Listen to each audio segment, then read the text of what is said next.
BPL round robin লিগের শেষ 2 match কাল প্লে অফ নিশ্চিতের লড়াইতে দুপুর 1:30টায় ঢাকা ক্যাপিটালসের বিপক্ষে লড়বে খুলনা টাইগার্স।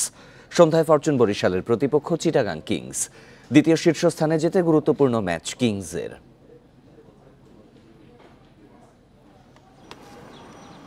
প্লে অফ নিশ্চিত 3 দলের শেষ 4-এ কে? খুলনা না রাজশাহী? মিরপুরে উত্তাপ ছড়ানোর অপেক্ষায় ঢাকা খুলনা ম্যাচ। বাঁচা মরার লড়াই মিরাজ আফিফদের চাপেরও বটে। খুলনার সামনে সহজ সমীকরণ, ম্যাচ জিতলেই মিলবে এলিমিনেটরের টিকিট।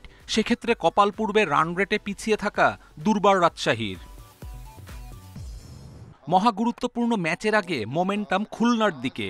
শেষ ম্যাচে রংপুরের বিপক্ষে আসরের দ্বিতীয় সর্বোচ্চ স্কোর, নাইম শেখের দুর্দান্ত সেঞ্চুরি, দলীয় সমন্বয়ে 46 রানের জয় আত্মবিশ্বাস বাড়িয়েছে মিরাজদের।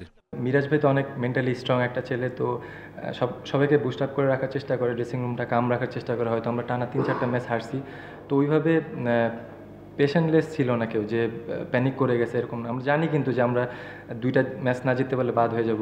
প্লে অফে নাম লিখিয়ে স্বস্তিতে চিটাগং। গেল ম্যাচে সিলেটকে গুঁড়িয়ে টেবিলে অবস্থান শক্ত করেছে পারভেজ ইমন শরীফুলরা। রংপুরকে হটিয়ে কোয়ালিফায়ারে যাওয়ার বড় সুযোগ প্রতিপক্ষ শীর্ষে থাকা তামিমের বরিশাল।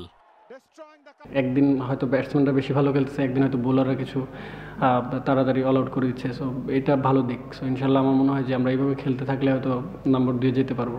আসরের শেষ ম্যাচ খুলনার বিপক্ষে সান্ত্বনার জয় চাইবে ক্যাপিটালস। আবার প্লে অফের সমীকরণে ঢাকার জয় খুলে দিবে রাজশাহীর ভাগ্য। লিগ পর্বের এই ম্যাচে তাই চোখ থাকবে 3 দলের। কপিল পাল, ইন্ডিপেন্ডেন্ট নিউজ।